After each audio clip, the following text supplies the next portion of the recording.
এক লোক হসপিটালের বিছানায় শুয়ে তার জীবনের শেষ প্রহর গুনছে।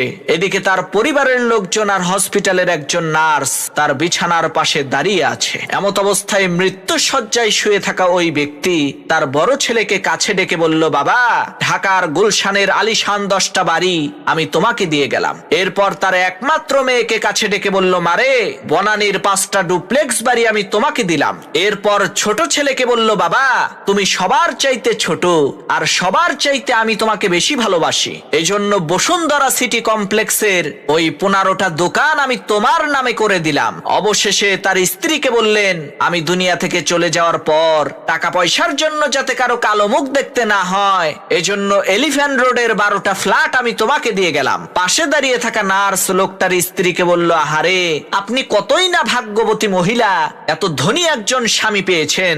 মৃত্যুর আগে আপনার স্বামী আপনাদেরকে কত ধনসম্পদ দিয়ে যাচ্ছে। নার্সের এই কথা শুনে লোকটার স্ত্রী বলল, কি সব যাতা বলেন, কিসের ধনী কিসের সম্পত্তি? আমার স্বামী তো পেপার বিক্রেতা, সকাল সকাল পত্রিকা বিতরণ করার জন্য আমাদের সবাইকে লোকেশন ভাগ করে দিচ্ছে। লোকটার স্ত্রীর এই কথা শুনে ওই নার্স আজও পর্যন্ত কোমায় আছে।